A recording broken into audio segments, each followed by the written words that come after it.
Hey guys, Ladakh to Manali ఈ మధ్యలో ఏమైందంటే రోడ్ల మీద అయితే మంచు పర్వతాలు ఏవైతే మంచు కొండలు ఉన్నాయో అవి అయితే పడిపోవడం జరిగింది.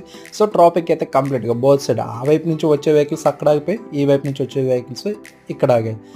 సో ఇక్కడ మీరైతే లోయ అయితే చూడవచ్చు. ఎత్తైన మంచు పర్వతాలు, లోతైన లోయలో కంప్లీట్గా ఐస్, ఈ మధ్యలో ట్రాఫిక్ జామ్. సో ఇక్కడ మన జేసీబీతో అయితే క్లియర్ చేస్తున్నారు. సో ఇంచుమించుగా 1 అవర్ వరకు మేము అక్కడ ఆగిపోవాల్సి వచ్చింది. దీనికి తోడు ఏంటంటే స్నోఫాల్, విపరీతమైన స్నోఫాల్, అంటే ఒక తుఫాన్ లాగా వచ్చింది అది. ఈ మధ్యలో అయితే మేమైతే ఇక్కడ ఇలాగే ఆగిపోవాల్సి వచ్చింది. లక్కీగా మేము అంటే గ్రూప్గా ఫామ్ అయ్యి వచ్చాం కాబట్టి ఏం కాలేదు. బట్ ఈ ఫీలింగ్ అసలు సూపర్ నిజంగా. ఇటువంటిది మళ్ళీ మన లైఫ్లో వస్తుందంటే మేబీ కష్టమే. సో ఇది కూడా ఇలాగా ట్రాఫిక్ ఆగడం కూడా మాకు చాలా ఆనందంగా అనిపించింది. సో మా ఫ్రెండ్స్ అందరూ అయితే ఇక్కడ వెయిట్ చేస్తున్నారు. నేనైతే ముందుకు వచ్చి ఇలా వ్లాగ్ అయితే తీయడం అయితే జరిగింది.